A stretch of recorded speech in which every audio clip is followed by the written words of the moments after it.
জুন্নুন মিসরি পানিতে যায় নামাজ বিছায় দিলেন। আল্লাহর ওলি যায় নামাজে বৈশা নদী পার হয়ে গেলেন। এরপরে তিনি বিচ্ছুর পিছনে পিছনে যাইতেছেন। বিচ্ছুটা কোন দিকে যায় দেখতে একটু মন চায়। যাইতেছেন হঠাৎ করে তিনি তাকায় দেখেন হাওরের মাঝখানে একটা গাছ, গাছের দিকে বিচ্ছুটা রওনা দিছে। তিনিও তো পিছনে পিছনে দ্রুত বেগে বিচ্ছুটা দৌড়াইতেছে, তিনিও পিছনে পিছনে। হঠাৎ করে নজর পড়লো গাছের নিচে একটা যুবক মনের আনন্দে ঘুমাইতেছে। এ যুবক, তোমাকে বলতেছে যুবক, এ যুবক দিলটা নরম করে কথাগুলি শোনো। তোমার মতো কত যুবক যৌবনে কবরে চলে গেছে, একটু চিন্তা করে দেখো। ডান দিকে তাকাইলে দেখবা তোমার খেলার সাথী কবরে শুয়ে রইছে, বাম দিকে তাকাইলে দেখবা তোমার লেখাপড়ার সাথী কবরে শুয়ে রইছে। তুমি মনে করতেছো আমি নামাজ ধরব, আল্লাহকে মানব, আল্লাহর বিধান মতো চলবো আর একটু সময় পরে। কিন্তু বহু যুবকের আর এই সময় হায়াতে মিলে না। আসেনি না নাই জুড়ে কর, ঘুমাইছে তো জীবনের শেষ ঘুম। বাপ মার কাছ থেকে বিদায় নিয়েছে তো জীবনের শেষ বিদায় হয়ে গেছে, আর বাপ মার কাছে ফিরে নাই। কত বাবা সন্তানের কাছ থেকে বিদায় নিয়ে বের হয়েছে, আর সন্তানের কাছে ফিরে আসে নাই। এই যুবক মনের আনন্দে গাছের নিচে ঘুমাইতেছে, আর যুবকের মাথার পাশে একটা বিষাক্ত সাপ ফনা ধরে আছে, যে কোনো মুহূর্তে যুবককে দংশন করবে। ওই অবস্থায় বিচ্ছুটা যাইয়া দেরি করলো না, লাভ দিয়া বিচ্ছুটা সাপের মাথায় বসলো। বৈশা এমন ভাবে সাপরে কামড় দিল, মুহূর্তের ভিতরে সাপটা বিচ্ছুর কামড়ে মারা গেল। এইবার আল্লাহর ওলি জুন্নুন মিসরি যুবককে ঘুম থেকে ডাকাইলেন, রে যুবক, একটু উঠো, মাথার পাশে কি ঘটে গেল দেখো। যুবক মাথার পাশে দৃশ্য দেখে অবাক। আল্লাহর ওলি বলেন, জীবনে কি নেক আমল করেছো একটু কও, জীবনে কি নেক আমল করেছো একটু বলো। যে নেক আমলের কারণে আল্লাহ তোমার নাম যৌবনী অলির খাতায় আল্লাহ উঠায় দিছে। এজন্য আল্লাহর যত অলি হইছেন সবাই অলি হইছেন যৌবন কালে। যৌবন কালটা হলো আল্লাহর অলি হওয়ার বয়স। এই পৃথিবীতে যত আল্লাহর অলি অতিবাহিত হয়েছেন সবাই অলির খাতায় নাম লেখাইছেন বুড়া বয়সে না, বরং যৌবন কালে। আল্লাহু আকবার। যৌবন কালে অলির খাতায় নাম লেখাইছেন, কারণ যৌবনের ইবাদত আল্লাহর কাছে বেশি প্রিয়। লা ওয়ারআ কাল কাফি, লা ওয়ারআ কাল কাফি। আল্লাহর নবী রহমতের নবী বলেন, যেই বয়সে গুনাহ করার শক্তি ছিল এরপরও করে না, যেই বয়সে চুরি করার ক্ষমতা ছিল এরপরও করে না, আল্লাহর ভয়ে ওই মানুষটা তোমাদের মধ্যে আল্লাহর ওলি হইয়া যা। এ যুবক, এমন কি নেক আমল করেছো একটু বলো। যুবক তখন বলতেছে, আল্লাহর ওলি গো, আমার তো এত কিছু নেক আমল মনে পড়ে না, তবে যদ্দূর মনে পড়ে আমি একজন রাখাল, মানুষের গরু রাখালি করি, উট রাখালি করি, বেড়া দম্বা রাখালি করি। যেখানেই আমি থাকি, হাওরে থাকি আর জঙ্গলে থাকি, যখনই আজান শুনি সাথে সাথে নামাজে দাঁড়ায় যায়। দুনিয়ার কোনো কাজ আমাকে নামাজ থেকে গাফেল করতে পারে না। কাজ পরে নামাজ, আরো জোরে বলেন, কাজ পরে নামাজ। দোকানদারি আগে না পরে, দোকানদারি আগে না পরে, নামাজ পড়ে না আগে। এই যুবক কই, আমি যেখানেই থাকি সেখানেই নামাজে দাঁড়ায় যায়। আল্লাহ পাক এই উম্মতের জন্যই গোটা জগৎটারে মসজিদ বানায় দিয়েছেন। আগের কোন উম্মত হাওরে নামাজ পড়লে নামাজ হতো না, আগের কোন উম্মতের জন্য জঙ্গলে নামাজ পড়লে নামাজ হতো না, নির্দিষ্ট জায়গায় আইসেই নামাজ আদায় করতে হতো। কিন্তু আমার আপনার নবী, মায়ার নবী আল্লাহর কাছে আবদার করলেন, মালিক এই যদি হয় তোমার সিদ্ধান্ত, তাহলে আমার আখেরি উম্মতগুলি তারা কেমনে নামাজ আদায় করবে? আমি নবী তো চলে আসব, আমার উম্মতের উলামায়ে কেরাম তারা তো আমি নবীর দায়িত্ব নিয়া তারা তো দেশে দেশে ঘুরবে, দেশে বিদেশে ঘুরবে। এমনও তো আছে আমার একজন উম্মত আলেম না, কিন্তু আমার একটা হাদিস জানছি, এটা জানানোর জন্য সে আরেক দেশে রওনা দিছি। সে তখন বিমানে, সে তখন জাহাজে। মালিক নির্ধারিত জায়গায় নামাজ পড়লেই যদি নামাজ হয়, আমার উম্মতের হালত কি হবে? এমনি আল্লাহকে, বন্ধু আমি আল্লাহ তোমার উম্মতের জন্য গোটা জগৎ মসজিদ বানায় দিলা। জঙ্গলের বাঘ ভাল্লুক পর্যন্তই দোয়া করে, এমনকি ওই গাছের পাতাটা পর্যন্ত এই দোয়া করে অল টাইম। সুবহানাল্লাহ, জোরে বলেন। আল্লাহ নবী, রহমতের নবী, যেই নবী জীবনে মিথ্যা বলেন নাই, আমার আপনার নবী, রহমতের নবী, তিনি বলেন, উম্মতের দল, তোমরা যদি কথাটা নাও বুঝো, ওরা কিন্তু ঠিকই বুঝি। এজন্যই উলামায়ে কেরামকে শ্রদ্ধা করে, বাঘ ভাল্লুকও শ্রদ্ধা করে, জিন্নাতেরাও শ্রদ্ধা করে।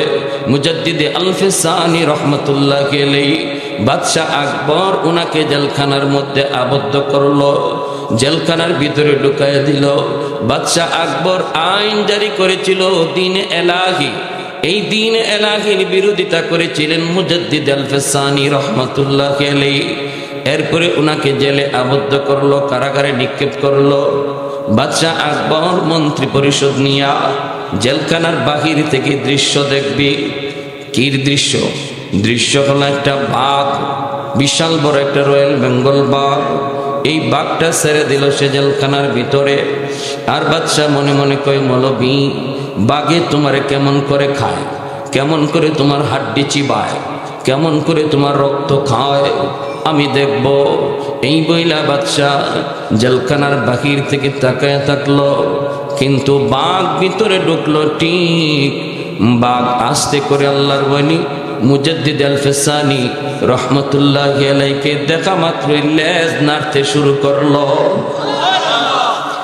লেজ নাড়ায় বুঝাইল, আল্লাহর ওলি, ওই মূর্খ জাহেল আপনারে চিনে না, কিন্তু আমি বাঘ আপনাকে চিনেছি। আপনার সিনার ভিতরে আমার মালিকের কালাম, আপনার সিনার ভিতরে আমার মালিকের কালাম। আপনার খাতিরে আল্লাহ পাক আমারই টিকায় রাখছে, জগৎ টিকায় রাখছে। আপনার মতো ওলি আল্লাহর খাতিরে আল্লাহ আমার মতো গুনাহগারকে টিকায় রাখছে, আমার মতো হায়ওয়ানরা আল্লাহ বাঁচায় রাখছে। ওই জাহেল আপনারে চিনে না, কিন্তু আমি আপনাকে চিনেছি। লেজ নাইরা ডাইরা যেই বাঘ মানুষ দেখলে পরে কল্পনা করে রক্ত খাওয়ার, যেই বাঘ মানুষ দেখলে পরে রক্ত দেখে কলিজা খাওয়ার, ওই বাঘ আল্লাহর ওলির কাছে গিয়া মুখটা বের করে, জিহ্বা বের করে রাখলো। আর মুজাদ্দিদ আল-ফিসানি নিজের পা ওই বাঘের সামনে এমন ভাবে তুলে ধরলেন, বাঘ তার জিহ্বা দিয়া আল্লাহর ওলির পায়ের তালার বালিগুলি চাটতেছে। मैं तालिब मौला हूँ मेरे इश्क़ निराला, मैं तालिब मौला हूँ मेरे इश्क़ निराला, है जुमला जहाँ जिनके तजल्ली से उजाला, है जुमला जहाँ जिनके तजल्ली से उजाला, मैं दरूद जहाँ गैर खुदा यार नदारम, जुज़ याद खुदा ही चिदी गुरकार नदारम, जुज़ याद खुदा ही चिदी गुरकार नदारम। একটু জোরে সুরে কোন আল্লাহু আকবার। এজন্যই আল্লাহ পাক বলে, প্রতিদিন জমিন আল্লাহর কাছে আবদার করে, মালিক আর কত আমি গুনাহ দেখব, আর কত আমি গুনাহ দেখব। আলা কুল্লা ইয়াউমিন ওয়াল আরদু ইস্তাজিলু রাব্বাহু আবতালি ইবনা আদম ফি কারি। হাদিসে কুদসি আল্লাহর নিজের ভাষা। জমিন প্রতিদিন আল্লাহর কাছে আবদার করে, মালিক অনুমতি দাও জালেমগুলিরে গিলে ফেলি, আর কত আর কত। আল্লাহ বলেন, কেন তোর এত রাগ, আমার বান্দা বান্দির উপরে তোর এত গুসা কেন? কইলি আন্নাহুম ইয়ারযুকু বিরিজকিকা ওয়া ইয়াসিকা, এরা তোমার দেওয়া রিজিক খায় অথচ তোমার নাফরমানি করে। ওয়ায়াতাকাল্লামু বিলিসানিকা ওয়া ইয়াসিকা, এরা তোমার দেওয়া জবান দিয়ে তোমার নাফরমানি করে, এরা তোমার দেওয়া হাত দিয়ে তোমার নাফরমানি করে। আসবিরু ইলা মাতা আসবিরু, আমি জমিন আর কত কাল ধৈর্য ধরব, আর কত আমি গুনাহগারের গুনাহ দেখব, আর কত আমি জালেমের জুলুম দেখব। ও মালিক অনুমতি দাও, অনুমতি দাও, সবগুলি জালেমরে আমি গিলে ফেলি। তুরস্কের জমিন, সিরিয়ার জমিন, কিছুদিন আগে জমিন 5 তলা 10 তলা বিল্ডিং গিলে ফেলছে, 50,000 মানুষকে গিলে ফেললো। আল্লাহ বলেন প্রতিদিন পৃথিবীর সমস্ত জমিন এইভাবে আল্লাহর কাছে আবদার করে, মালিক আর সহ্য হয় না। ওয়াল বাহরা ইয়াস্তাজিলু রাব্বাহু, আল্লাহ বলেন সাগর মহাসাগরগুলিও এইভাবে প্রতিদিন প্রতিনিয়ত আল্লাহর কাছে আবদার করে, মালিক আমি বঙ্গোপসাগর, এই সাগরের পারে আইসা কত নাফরমানি চলে, আমি সাগর আর কত দেখব, আমি সাগরের সামনে আর সাগরের পারে আইসা জালেম গুলি যেই জুলুম করে, যেই নাফরমানি করে, আর কত দেখব মালিক, সহ্য হয় না। অনুমতি দাও, অনুমতি দাও, আমি সাগরের পানি দিয়া নাপাক জমিন আমি পাক বানায়া দিই।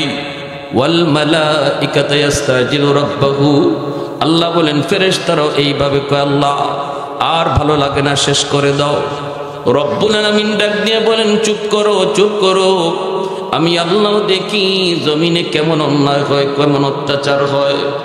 এ জমিন থাম, আমি আল্লাহ দেখি তোমরা যারা এই জমিন ধ্বংস করে দিতে চাও, আমিও দেখি এই জমিনে কেমন গুনাহ হয়, কেমন অত্যাচার হয়, কেমন অপরাধ হয়। এরপরও কেন আমি জমিন ধ্বংস করি না জানুনি?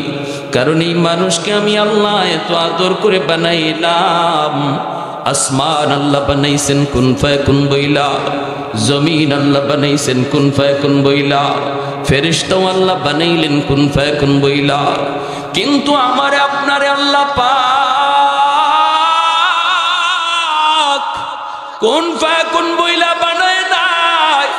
খালাকতু বিয়াদাইয়া, আল্লাহ বলে আমি আমার নিজের হাত দিয়া বান্দা বান্দিরে বানাইছি। কারণ এই চেহারার মধ্যে এত দামি কপাল, এই কপাল দিয়া বান্দা আমার কুদরতি কদমে সাজদা দেয়। এই কপালটার এত দাম, এত দাম, এত দাম। এই কপাল ফেরেশতাদের হাতে বানাইলে হয় না, এই কপাল কুন ফায়াকুন বইলে হয় না, এই কপাল আমি আল্লাহ নিজের হাতে বানাইলাম।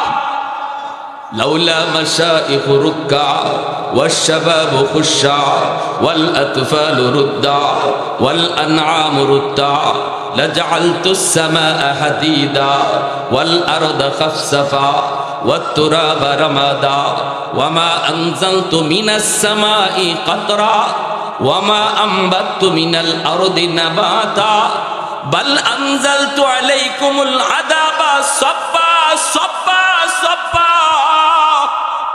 আল্লাহ বলে এখনো জমিনে 4 শ্রেণী আছে, এই 4 শ্রেণী যতদিন থাকবে আমি আল্লাহ জমিন টিকায় রাখবো। 1 নাম্বার হলো এই জমিনের ভিতরে এমনও কিছু আমার বান্দা বান্দি রয়েছে, চুল দাড়ি সাদা হয়ে গেছে, কোমরে তার ব্যথা, হাঁটুতে তার ব্যথা, আমি আল্লাহরে রুকু করতে সেজদা করতে তার কষ্ট হয়। এরপর আমার বান্দা কষ্ট করে করি টুকটুক টুকটুক করে মসজিদে হাজির হয়ে যায়। ওজুর পানি লাগাইতে তার কষ্ট হয়, গায়ে তার আগের মতো শক্তি নাই, আগের মতো কোমরে জোর নাই। এরপরও কষ্ট হলো আমাকে আমার কদমে সেজদা দেয়। আমার ওই বৃদ্ধ বান্দা বান্দিগুলি যখন কষ্ট কইরা হজম কইরা আমাকে সেজদা দেয়, ওদের সেজদার দিকে তাকাইলে জমিনের প্রতি আমার মায়া লেগে যায়। 2 নম্বর আল্লাহ বলেন ওয়াশ-শাবাবু খুশা, এখনো জমিনের ভিতরে এমন কিছু যুবক রয়েছে যেই যুবক যৌবনের পাগলামি করে না, যৌবনে সে গুনার দিকে যায় না, যৌবনে বাপ মার সাথে বেয়াদবি করে না, যৌবনে সে না বন্ধুদের সাথে জিনা ব্যভিচারে যায় না, চুরি ডাকাতি করে না, অথচ তার যৌবনের চাহিদা ছিল গুনাহ করা, যৌবনের চাহিদা ছিল গানের আয়োজন করা, যৌবনের চাহিদা হলো ডাক চুরি করা, যৌবনের চাহিদা হলো পিয়াদবি করা। এরপর যে যুবক যৌবনের চাহিদা অনুযায়ী গুনাহ করে না, বরং পাগলা গুড়ার লাগাম টান দেয়া ধরে, চাইলেই সে যেই দিকে ইচ্ছে দিকে দৌড় দেয় না, একটু চিন্তা করে দৌড় দেয়। যৌবনে তার মাথায় টুপি দেখা যায়, যৌবনে তার মুখে দাড়ি পাওয়া যায়, যৌবনে তার মসজিদে পাওয়া যায়, যৌবনে তার রোজা রাখতে দেখা যায়, যৌবনে বাপমার সেবা করতে পাওয়া যায়। ওই যুবক গুনাহ করার সুযোগ ছিল, এরপর করে না। আমি আল্লাহর ভয়ে তার কলিজার দিকে যখন আমি আল্লাহ তাকাই, জমিনের প্রতি আমার মায়া লেগে যায়। 3 নম্বরে আল্লাহ বলেন ওয়াল আনআমুরুত্তা, এখনো জমিনের মধ্যে কিছু জীব জানোয়ার রয়েছে, এই জীব জানোয়ারের উপরে কোনো শরীয়তের বিধিবিধান নাই, এদের উপরে হালাল হারাম নাই, গরু ছাগলের উপরে নামাজ নাই, রোজা নাই। আল্লাহ পাক বলেন মানুষের গুনার কারণে যখন জমিনে আযাব আর গজব আসতে চায়, এই আযাব গজবের ভিতরে গরু ছাগল হাঁস মুরগি গরিব পড়ে যায়, অথচ এদের কোনো অন্যায় ছিল না, এদের কোনো অপরাধ ছিল না। ওদের দিকে তাকাইলেও জমিনের প্রতি আমার মায়া লেগে যায়। ওয়াল আতফালু রুদ্দা, 4 নম্বরে আল্লাহ বলেন ঘরে ঘরে এমন কিছু শিশু বাচ্চা রয়েছে, প্রতিটা ঘরে ঘরে কিছু শিশু রয়েছে, যে শিশুগুলি নিষ্পাপ মাসুম, ওদের উপরে শরীয়তের বিধিবিধান কোনো জারি হয় নাই, ওদের কোনো গুনাহ নাই, অপরাধ নাই। গুনাহ করেছে তার মা, গুনাহ করেছে তার বাবা, গুনাহ করেছে তার বড় ভাই, ওদের গুনার কারণে যখন গজব আসতে চায়, এই বাচ্চাটাও গজবের মধ্যে শামিল হয়ে যায়। ওই বাচ্চাটার তো কোনো অন্যায় ছিল না। আল্লাহ বলতেছেন, আল্লাহ কারে শুনাইতেছেন? জমিনে শুনাইতেছেন, সাগর মহাসাগরের পানিরে আল্লাহ শুনাইতেছেন, ফেরেশতাদেরকে আল্লাহ শুনাইতেছেন। এত মায়া, এত মায়া আমার আপনার প্রতি আল্লাহ পাকের। আল্লাহ কই জমিন শুন, ওই শিশু বাচ্চাগুলি যখন টোট ভাঙ্গা আমি আল্লাহর কাছে কান্দি, তার কান্নার দিকে তাকাইলো এই গুনাহগার জমিনের প্রতি আমি আল্লাহর মায়া লেগে যায়। অতএব বাচ্চাগুলিরে মারবেন না, বাচ্চাগুলিরে ধমক দিবেন না, বাচ্চাগুলিরে বকাবকি করবেন না। বাচ্চারা দুষ্টামি করবি, বাচ্চারা ফেরেশতার মতো। এই বাচ্চার উসিলায় আল্লাহ তোমাকে আমাকে বাঁচাইয়া রাখছি, এই বাচ্চার উসিলায় আল্লাহ তোমারে আমারে খাওয়াইতেছি।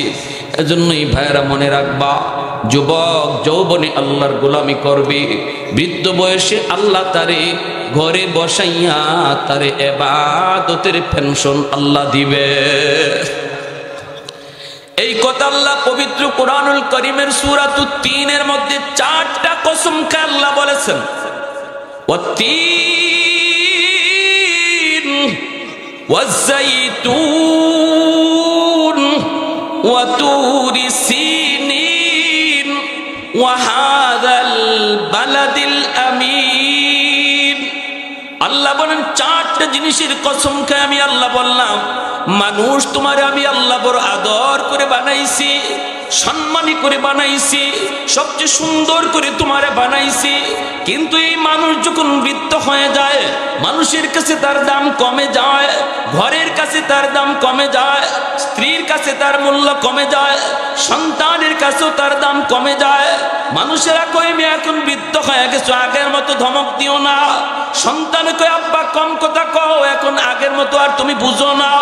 স্ত্রীও কয় স্বামী গো, সিদ্ধান্ত সন্তানের দিকেই তাকাও, আগের মতো তোমার আর এখন শক্তি নাই, এখন আগের মতো কোনো বুদ্ধিও নাই। আল্লাহ পাক রব্বুল আলামিন কয় বান্দা, যখন তোমার দাম সবার কাছে কমে যায়, যদি তুমি যৌবনে আমি আল্লাহর গোলামি করো, তখন বৃদ্ধ বয়সে আমি আল্লাহর কাছে তোমার দাম বাড়তে থাকে। আমি আল্লাহর কাছে তোমার দাম বাড়তে থাকে কেমনে? আল্লাহ বলেন ইল্লাল্লাযীনা আমানু ওয়া আমিলুস সালিহাত ফালাহুম আজরুন গায়রু মামনুন। যৌবনে তুমি যত আমল করেছো সবগুলি আমল বৃদ্ধ বয়সে আমি আল্লাহ জারি রেখে দিব, জারি। সুবহানাল্লাহ, জোরে বলেন।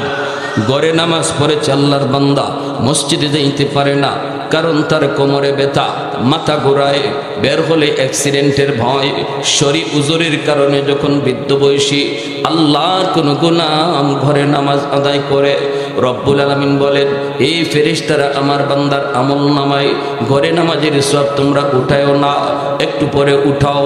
যৌবনের ফাইলটা আমি আল্লাহরে দেখাও, যৌবনের ফাইলটা আমি আল্লাহরে দেখাও। আল্লাহর সামনে যখন যৌবনের ফাইলটা হাজির করা হয়, আল্লাহ নিজেই ফাইলটা উল্টে এখন ফেরেশতারা দেখ আমার বান্দার গায়ে যতদিন শক্তি ছিল সে মসজিদে গিয়ে নামাজ পড়ছে, আজ আমি আল্লাহ তার শক্তি কেড়ে নিয়েছি, আমি আল্লাহ তার বৃদ্ধ বানাইছি। যদি আগের মতো এখন গায়ে শক্তি থাকতো আজও আমার বান্দা মসজিদে যাইতো, আগের মতো গায়ে যদি শক্তি থাকতো আজও মসজিদে যাইতো, মসজিদে যাইতো। অতএব তার আমল নামায় ঘরে নামাজের সওয়াব না, বরং যৌবনে জামাতের সওয়াব লিখে দাও। দেখ আমার বান্দা কোরআন নিয়ে বসছে কিন্তু পড়তে পারে না, তার চোখে পাওয়ার নাই, কোরআনের হরফ দেখে না। এই ফেরেশতারা আমার বান্দার যৌবনের ফাইলটা দেখাও, যৌবনের ফাইলটা দেখায় আল্লাহ কইব দেখ ফজরের পরে তার কোরআন তেলাওয়াতের আমল, মাগরিবের পরে তার কোরআন তেলাওয়াতের আমল, প্রতিদিন কোনো না কোনো একটা ইমেসে কোরআন নিয়ে বসতো, এক পৃষ্ঠা দুই পৃষ্ঠা কোরআন পড়তো। আজ আমি আল্লাহ তার চোখের পাওয়ার কেড়ে নিয়েছি, এজন্য সে কোরআন পড়তে পারে না। এই ফেরেশতারা শুন শুন, আমার বান্দা যদিও কোরআন পড়ে না তবু যৌবনের ধারাবাহিক তেলাওয়াতের সওয়াব আমল নামায় লিখে দাও। এত দামি আল্লাহ বানায়, এত দামি বানায়, এত দামি। দুনিয়ার সরকার পেনশন দেয় ঘরে বসাইয়া, আর আল্লাহ ওই যুবককে বৃদ্ধ বয়সে ঘরে বসায় ইবাদতের পেনশন দেয়। আরেকটু জোরে কন্যা সুবহানাল্লাহ। ইবাদতের পেনশন দেয় কে? আরেকটু জোরে বলেন কে? এ যুবক জুন্নুন মিসরি রহমাতুল্লাহি আলাইহি, আল্লাহর বহুত বড় একজন ওলি। নদীর কিনারে তিনি দাঁড়ায় আছেন, হঠাৎ করে আল্লাহর ওলি দেখেন নদীর কিনারের মধ্যে একটা বিচ্ছু দাঁড়ায় রয়েছে। এই বিচ্ছুটা নদী পার হতে চায়, কিন্তু কেমন করে নদী পার হবে? কোনো নৌকা নাই, কোনো খেয়া নাই, কেমন করে বিচ্ছু পার হয়? হঠাৎ করে আল্লাহর ওলি দেখেন পানির নিচ থেকে একটা কচ্ছপ পানির উপরে ভাসলো, আর কচ্ছপটা নদীর কিনারে আসলো, বিচ্ছুটা লাফ দিয়ে কচ্ছপের পিঠে বসলো, আর কচ্ছপ বিচ্ছুটারে খেয়া হইয়া নদী পার করা দিল। এইবার জুন্নুন মিসরি কয় মালিক তোমার কুদরতে তুমি বিচ্ছুরে নদী পার করে দিছো। আল্লাহ আমারও নদী পার হতে মন চায়, আমি একটু দেখতে চাই বিচ্ছু কোন দিকে যায়। কেন তুমি এইভাবে বিচ্ছুরে নদী পার করাইলা? আমারও তুমি নদী পার করাও। আল্লাহ পাক রব্বুল আলামিন তার ওলির অন্তরে ইলহাম করলেন, হাতের জায়নামাজ পানিতে বিছায়া দাও। আরেকটু জোরে কন্যা সুবহানাল্লাহ। আমাদের সিলেটের শাহজালাল মজরুদি ইয়ামানি রহমতুল্লাহি আলাইহি গৌর গোবিন্দের সাথে যুদ্ধ করার জন্য ইয়ামেন থেকে সিলেটে এসেছিলেন। সুরমা নদী পারি হয়েছেন নৌকায় না জায়নামাজে বৈশা। আরেকটু জোরে, নৌকায় না জায়নামাজে বৈশা। আল্লাহ পারেনি না পারে না, এই ক্ষমতা আল্লাহর আসেনি না নাই? আরেকটু জোরে বলেন আসেনি না নাই? মানুষ যা পারে না পারে কে? মানুষ যা দেখে না দেখে কে? মানুষ যা শুনে না শুনেন কে? আল্লাহ পাক কই ওয়ালি হাতের জায়নামাজ পানিতে বিছায় দাও। জুন্নুন মিসরি পানিতে জায়নামাজ বিছায় দিলেন। আল্লাহ ওলি জায়নামাজে বৈশা নদী পার হয়ে গেলেন। এরপরে তিনি বিচ্ছুর পিছনে পিছনে যাইতেছেন। বিচ্ছুটা কোন দিকে যায় দেখতে একটু মন চায়। যাইতেছেন যাইতেছেন, হঠাৎ করে তিনি তাকায় দেখেন হাওরের মাঝখানে একটা গাছ, গাছের দিকে বিচ্ছুটা রওনা দিছে। তিনিও তো পিছনে পিছনে দ্রুত দ্রুত বেগে বিচ্ছুটা দৌড়াইতেছে, তিনিও পিছনে পিছনে। হঠাৎ করে নজর পড়লো গাছের নিচে একটা যুবক মনের আনন্দে ঘুমাইতেছে। এ যুবক, তোমাকে বলতেছি যুবক, এ যুবক দিলটা নরম করে কথাগুলি শোনো। তোমার মতো কত যুবক যৌবনে কবরে চলে গেছে, একটু চিন্তা করে দেখো। ডান দিকে তাকাইলে দেখবা তোমার খেলার সাথী কবরে শুয়ে রইছে, বাম দিকে তাকাইলে দেখবা তোমার লেখাপড়ার সাথী কবরে শুয়ে রইছে। তুমি মনে করতেছো আমি নামাজ ধরব, আল্লাহকে মানব, আল্লাহর বিধান মতো চলবো আর একটু সময় পরে। কিন্তু বহু যুবকের আর এই সময় হায়াতে মিলে না। আসেনি না নাই জুড়ে কর, ঘুমাইছে তো জীবনের শেষ ঘুম, বাপ মার কাছ থেকে বিদায় নিয়েছে তো জীবনের শেষ বিদায় হয়ে গেছে, আর বাপ মার কাছে ফিরে নাই। কত বাবা সন্তানের কাছ থেকে বিদায় নিয়ে বের হয়েছে, আর সন্তানের কাছে ফিরে আসে নাই। এর যুবক, এই যুবক মনের আনন্দে গাছের নিচে ঘুমাইতেছে, আর যুবকের মাথার পাশে একটা বিষাক্ত সাপ ফনা ধরে আছে, যে কোনো মুহূর্তে যুবককে দংশন করবে। ওই অবস্থায় বিচ্ছুটা যাইয়া দেরি করলো না, লাফ দিয়া বিচ্ছুটা সাপের মাথায় বসলো। বৈশা এমন ভাবে সাপরে কামড় দিল, মুহূর্তের ভিতরে সাপটা বিচ্ছুর কামড়ে মারা গেল। এইবার আল্লাহর ওলি জুন্নুল মিসরি যুবককে ঘুম থেকে ডাকাইলেন, রে যুবক, একটু উঠো, মাথার পাশে কি ঘটে গেল দেখো। যুবক মাথার পাশে দৃশ্য দেখে অবাক। আল্লাহর ওলি বলেন, জীবনে কি নেক আমল করেছো একটু কও, জীবনে কি নেক আমল করেছো একটু বলো। যে নেক আমলের কারণে আল্লাহ তোমার নাম যৌবনী অলির খাতায় আল্লাহ উঠায় দিছে। এজন্য আল্লাহর যত অলি হইছেন সবাই অলি হইছেন যৌবন কালে। যৌবন কালটা হলো আল্লাহর অলি হওয়ার বয়স। এই পৃথিবীতে যত আল্লাহর অলি অতিবাহিত হয়েছেন সবাই অলির খাতায় নাম লেখাইছেন বুড়া বয়সে না, বরং যৌবন কালে। আল্লাহু আকবার। যৌবন কালে অলির খাতায় নাম লেখাইছেন, কারণ যৌবনের ইবাদত আল্লাহর কাছে বেশি প্রিয়। লা ওয়ারআ কাল কাফি, লা ওয়ারআ কাল কাফি। আল্লাহর নবী রহমতের নবী বলেন, যেই বয়সে গুনাহ করার শক্তি ছিল এরপরও করে না, যেই বয়সে চুরি করার ক্ষমতা ছিল এরপরও করে না, আল্লাহর ভয়ে ওই মানুষটা তোমাদের মধ্যে আল্লাহর ওলি হইয়া যা। এ যুবক, এমন কি নেক আমল করেছো একটু বলো। যুবক তখন বলতেছে, আল্লাহর ওলি গো, আমার তো এত কিছু নেক আমল মনে পড়ে না, তবে যদ্দূর মনে পড়ে আমি একজন রাখাল, মানুষের গরু রাখালি করি, উট রাখালি করি, ভেড়া দম্বা রাখালি করি। যেখানেই আমি থাকি, হাওরে থাকি আর জঙ্গলে থাকি, যখনই আজান শুনি সাথে সাথে নামাজে দাঁড়ায় যায়। দুনিয়ার কোনো কাজ আমাকে নামাজ থেকে গাফেল করতে পারে না। কাজ পরে নামাজ, আরো জোরে বলেন, কাজ পরে নামাজ। দোকানদারি আগে না পরে, দোকানদারি আগে না পরে, নামাজ পড়ে না আগে। এই যুবক কই, আমি যেখানেই থাকি সেখানেই নামাজে দাঁড়ায় যায়। আল্লাহ পাক এই উম্মতের জন্যই গোটা জগৎটারে মসজিদ বানায় দিয়েছেন। আগের কোন উম্মত হাওরে নামাজ পড়লে নামাজ হতো না, আগের কোন উম্মতের জন্য জঙ্গলে নামাজ পড়লে নামাজ হতো না, নির্দিষ্ট জায়গায় আইসেই নামাজ আদায় করতে হতো। কিন্তু আমার আপনার নবী, মায়ার নবী আল্লাহর কাছে আবদার করলেন, মালিক এই যদি হয় তোমার সিদ্ধান্ত, তাহলে আমার আখেরি উম্মতগুলি তারা কেমনে নামাজ আদায় করবে? আমি নবী তো চলে আসব, আমার উম্মতের উলামায়ে কেরাম তারা তো আমি নবীর দায়িত্ব নিয়া তারা তো দেশে দেশে ঘুরবে, দেশে বিদেশে ঘুরবে। এমনও তো আছে আমার একজন উম্মত আলেম না, কিন্তু আমার একটা হাদিস জানছে, এটা জানানোর জন্য সে আরেক দেশে রওনা দিছে। সে তখন বিমানে, সে তখন জাহাজে। মালিক নির্ধারিত জায়গায় নামাজ পড়লেই যদি নামাজ হয়, আমার উম্মতের হালত কি হবে? এমনি আল্লাহকে, বন্ধু আমি আল্লাহ তোমার উম্মতের জন্য গোটা জগৎ মসজিদ বানায় দিলাম। যেখানেই দাঁড়াবে ওই জায়গাটাই মসজিদ হয়ে যাবে, যেখানেই দাঁড়াবে সেখানেই আমি আল্লাহ নিজে হাজির হয়ে যাব।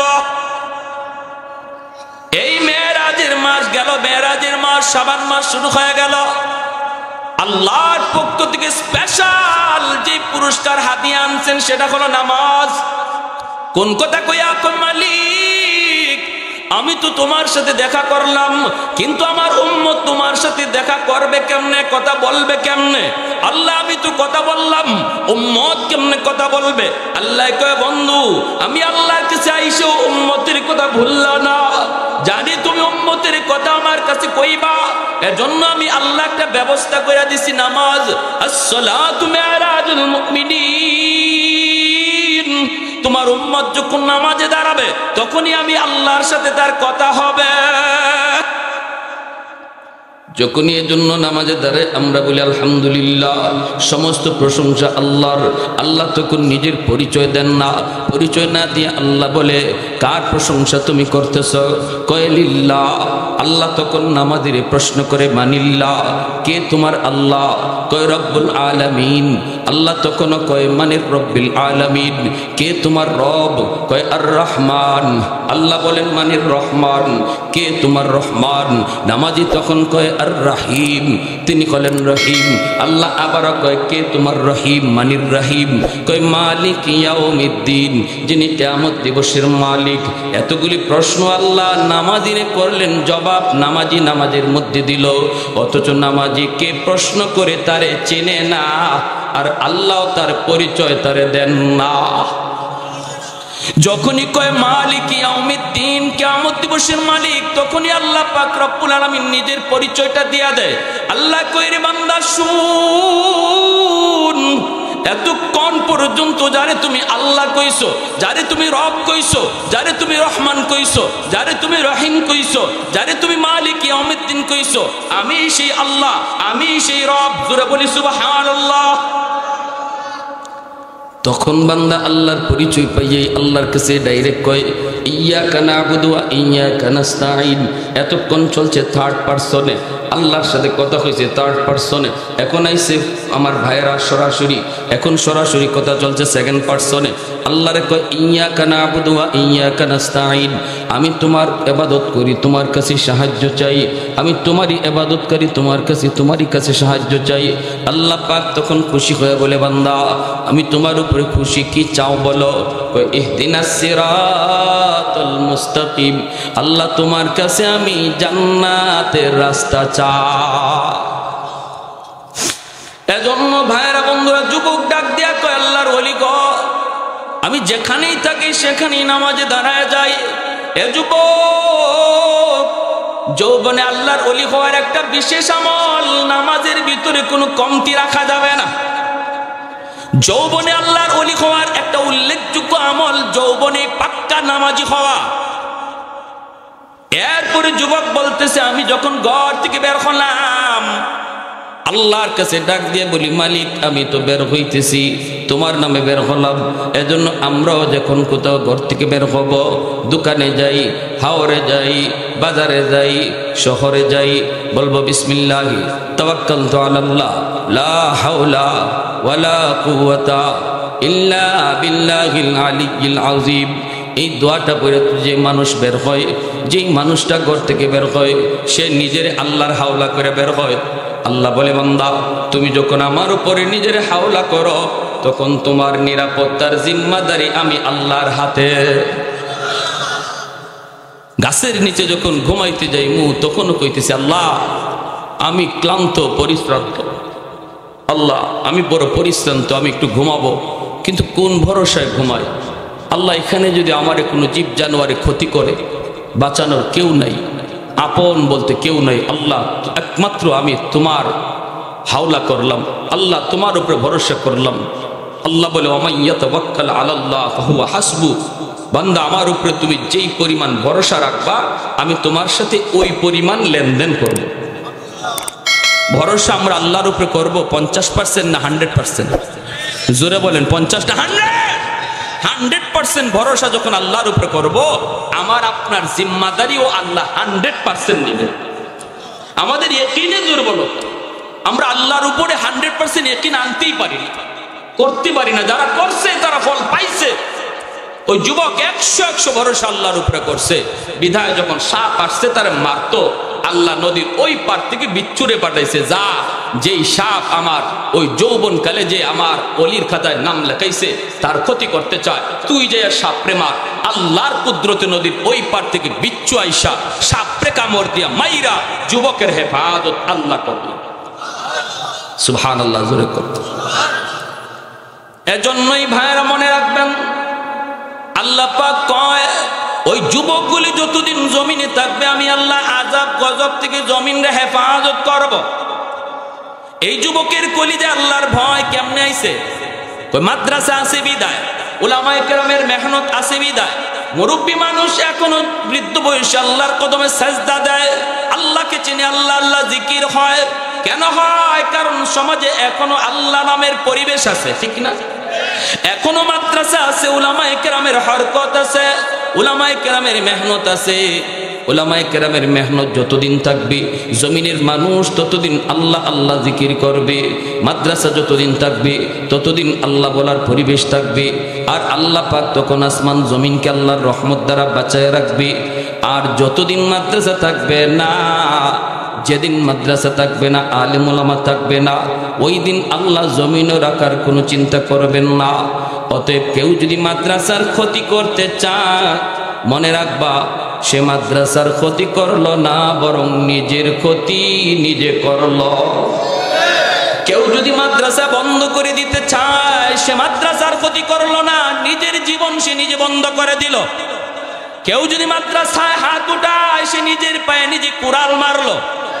কেউ যদি কই মাদ্রাসা রাখবো না, আল্লাহ তারে রাখবে না। কারণ মাদ্রাসা না থাকলে আল্লাহ কোনো কিছু রাখবার সিদ্ধান্ত আল্লাহ নিবে না। আমরাও দেখেছি বাংলার জমিনে যেই মাদ্রাসার বিরুদ্ধে কথা বলেছে, উলামায়ে কেরামের বিরুদ্ধে কথা বলেছে, মাদ্রাসার প্রয়োজন নাই, মাদ্রাসার দরকার নাই, মৌলবীদের কোনো প্রয়োজন নাই, একজনও জাগাতে নাই। আওয়াজ দেন, ঠিক কিনা? একজনও জাগাতে নাই। কে করছে? হেড অফিস থেকে ফয়সালা। ফ্যান ফরবার আর জায়গা পায় না, হে টাকলা মাথা ফর কিলে কিলো ফ্যানেও আমারে ভালো পায় না, আর কোনো মানুষ দেখে না। এজন্য বলতেছি মনোযোগ, লাজালতুস সামাআ হাদিদা ওয়াল আরদা খাফসাফা ওয়াত তুরাবা রামাদা ওয়ামা আনজালতু মিনাস সামাই কাতরা ওয়ামা আমবাততু মিনাল আরদি নাবাতা বাল আনজালতু আলাইকুমুল আযাবা সাব্বা। আল্লাহ বলেন, যদি জমিনের মধ্যে আমি আল্লাহর নাম না থাকে, যদি কোরআনের হরকত, কোরআনের আওয়াজ বন্ধ হয়ে যায়, মানুষ যদি আমি আল্লাহকে ভুলে যায়, তাহলে কি করব জানো? আসমানকে আমি আল্লাহ লোহা বানায় দিব, জমিনকে আমি আল্লাহ তামা বানায় দিব। ওয়ামা আনজালতু মিনাস সামাই কাতরা, এক ফোঁটা রহমতের বৃষ্টি আমি জমিনে নাজিল করব না। ওয়ামা আমবাততু মিনাল আরদি নাবাতা, একটা শস্যের দানাও আমি জমিনে উৎপাদন হতে দেব না। বাল আনজালতু আলাইকুমুল আযাবা সাব্বা। আল্লাহ বলেন, পরপর শুধু জমিনে গজব আর গজব নামবে। অতএব যুবক, একটু মনোযোগ দিয়ে খেয়াল করে শোনো। আমার নবী রহমতের নবীর সামনে একটা যুবক, বনু তামিম গোত্রের যুবক হাজির হয়ে কাঁদতেছে। এ যুবক, একটু মনোযোগ দিয়ে দিলের কান দিয়ে কথাগুলি শোনো। তোমার মতো একজন যুবক আমার মায়ার নবীর সামনে চোখ দিয়া পানি ঝরায় ঝরায় কান্দে আর কয়, নবী গো, আমি বড় অস্থির, আমি বড় পেরেশান। বনু তামিম গোত্রের যুবক, মদিনা শরীফের একটা উল্লেখযোগ্য গোষ্ঠীর নাম বনু তামিম। নবী বলতেছেন, যুবক কেন কান্দ? কই, নবী গো, আমি কান্না করি এজন্য, আল্লাহ এতদিন পর্যন্ত আমাকে সম্পদ দেয় নাই। আল্লাহ পাকের মর্জি, সম্পদ দেয় কে? জোরে বলেন, একটু জোরে বলেন কে? শক্তির বলে সম্পদ কামাই করা যায়, বুদ্ধির বলে কামাই করা যায়। বুদ্ধির বলে যদি কামাই করা যাইতো, বুদ্ধিজীবী 1 নম্বর ধনী হয়ে যাইতো। শক্তির বলে যদি সম্পদ কামাই করা যাইতো, কুস্তিগীর বাংলাদেশে 1 নম্বর ধনী হয়ে যাইতো। যুবক বলে, গো আল্লাহর নবী, আল্লাহ আমাকে এমন সময় সম্পদ দিয়েছে যেই সময়টাতে আমার বাবা দুনিয়ায় নেই, আমার মা দুনিয়াতে নাই। আমি শিশুকালে দেখেছি গো নবী, আমার আম্মা কত কষ্ট করছেন, আমার আব্বা কত কষ্ট করে করে আমাকে লেখাপড়া করাইছেন, কিন্তু আমি সংসারে হাল ধরতে পারি না। এক বেলা মা খাইছেন, 2 বেলা উপাস ছিলেন। ঈদের দিনে আমার আম্মা কোন রকম আমার আব্বাকে লইয়া একটা কাপড় কিনা দিছেন, কিন্তু আমি দেখেছি আমার বাবার গায়ে পুরাতন লুঙ্গি, আমার মার পরনে ছিঁড়া কাপড়। এরপর আমার মার মুখে হাসি, বাবার মুখে হাসি। চিকিৎসাটাও আমি শেষ বয়সে বাপ মার করাইতে পারি নাই। ওগো মায়ার নবী, এখন আমার টেনশন হলো, কান্না হলো, এখন আমি পয়সা দিয়ে কি করব? রাতের বেলা আমি ঘুমাই আর পয়সা নিয়ে শুধু কান্দি, ও মালিক টাইম মতো তুমি আমাকে পয়সা দিলা না। যদি এখন আমার আব্বা আম্মা থাকতেন, আমি যেভাবে খুশি এভাবে চিকিৎসা করাইতে পারতাম। আল্লাহর নবী গো, আপনার কাছে আমার প্রশ্ন হলো, যদিও আমার মা, যদিও আমার বাবা কবরে শুয়ে রইছেন, তবু আমার বাপ মার সেবা করার সুযোগ আমার আসেনি। মায়ার নবী বলেন, 5টা কাজ কইরো, তোমার খেদমত আল্লাহ কবরে পৌঁছায় দিবে। কয়টা কাজের কথা নবী বলছেন? কয়টা? একটু জোরে বলেন কয়টা? কার কার শুনবার নিয়ত আছে 5টা কাজ? একটু হাত তুলে আল্লাহকে দেখান। আল্লাহু আকবার, জোরে বলি আল্লাহু আকবার। 1 নম্বরে নবী বলেন, আসসালাতু লাকুমা, বেশি বেশি করে বাপ মার জন্য তুমি দোয়া করো, যেই দোয়াটা আল্লাহ পবিত্র কোরআনে নিজে শিখাইছেন। রব্বির হামহুমা, আমার সাথে সবাই পড়েন না, দিলটা নরম করে। রব্বির হামহুমা কামা রাব্বায়ানি সগীরা। যেখানে যখনই এই দোয়াটা করবেন, তখন বাপ মার চেহারাটা নিজের চোখের সামনে নিয়ে আসবেন, চোখের সামনে বাপ মার চেহারাটা আনবেন, আর দোয়াটা করবেন দিলটা নরম করে। এই দোয়াটা শিখাইছেন কে? একটু জোরে বলেন কে? যদি সন্তানটারে মাদ্রাসায় দেও, সন্তানটারে যদি দিন শিখাও, তাহলে এই সন্তান এই শিক্ষাগুলি অর্জন করবে।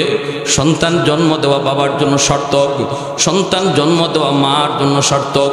সন্তান জন্ম দেওয়া টাকা রুজি করে কামাই করার জন্য নয়, সন্তান জন্ম দেওয়ার উদ্দেশ্য হবে সন্তান যেন আমার নাজাতের উসিলা হয়।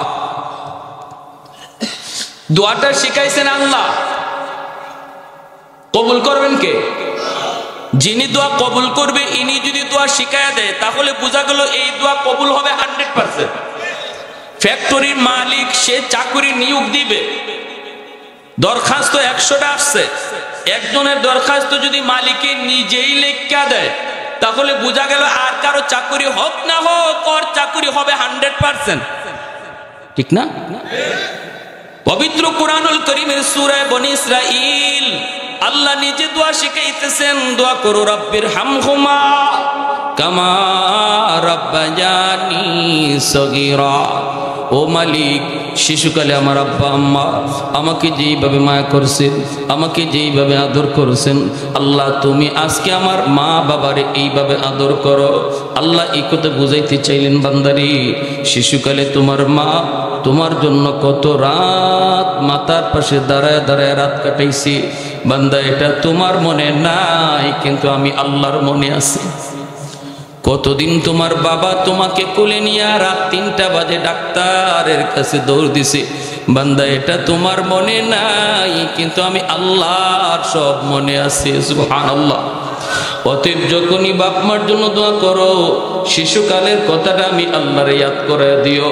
আমি আল্লাহ শিশুকালে যেইভাবে তোমার বাপ মা মায়া করছি, আমি আল্লাহ যেন তোমার আব্বা আম্মারে এইভাবে মায়া করি, এরকম আবদার আমি আল্লাহর কাছে কইর।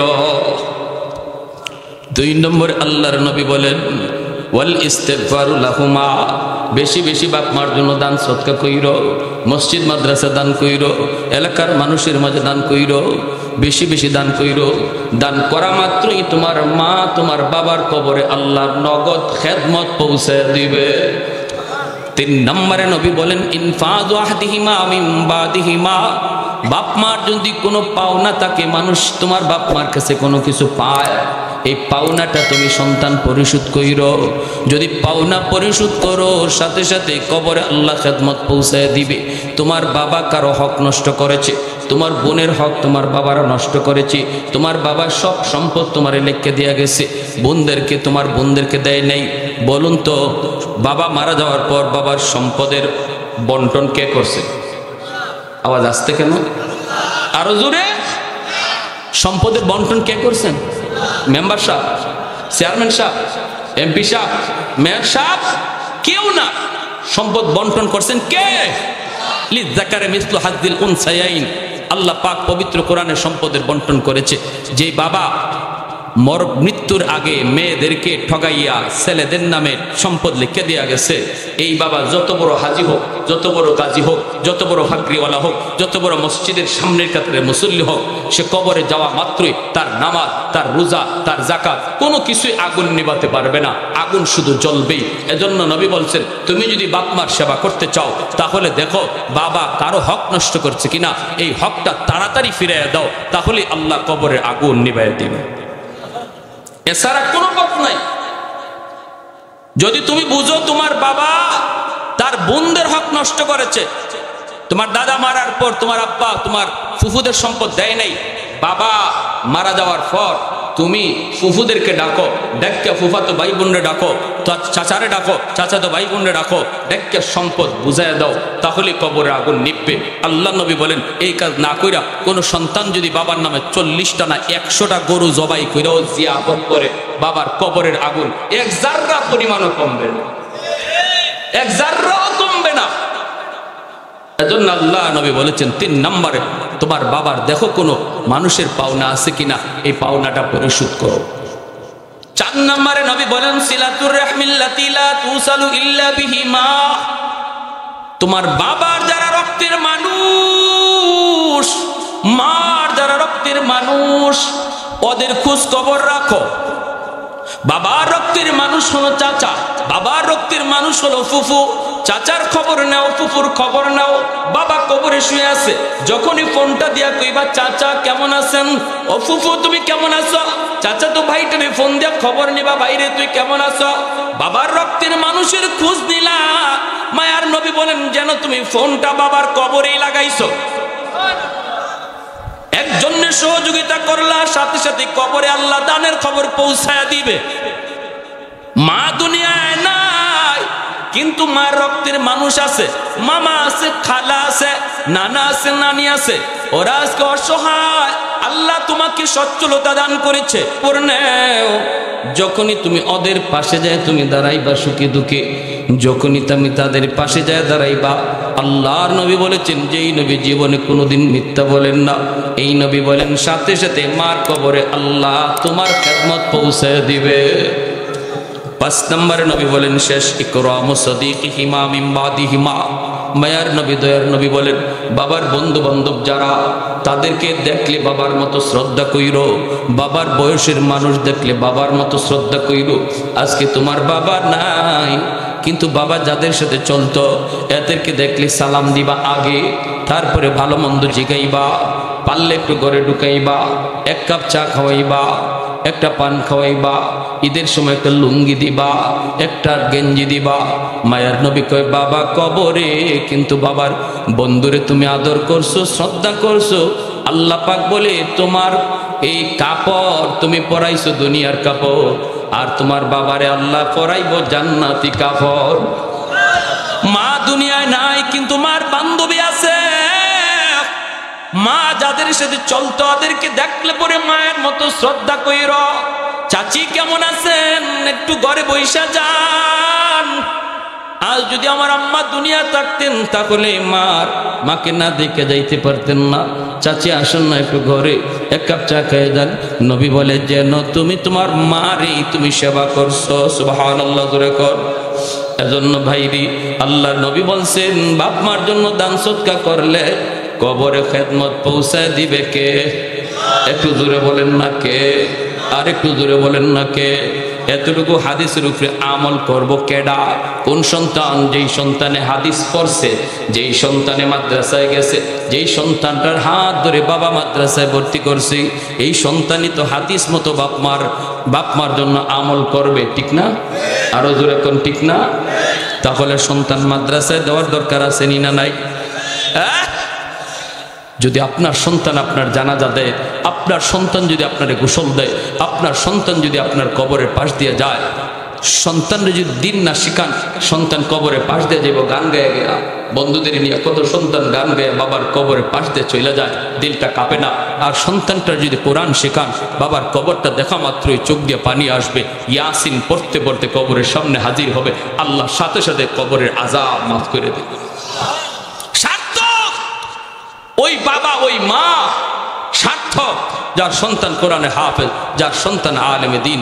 এই মাদ্রাসাগুলোতে দেখলাম ছোট ছোট বাচ্চাগুলি, কত বাবা কত মা কত আশা করে দিছে। শুনেন, মনে রাখবেন, কোন সন্তান মাদ্রাসায় আসবে এটা মানুষের হাতে না, এটা আল্লাহর কুদরতি হাতে।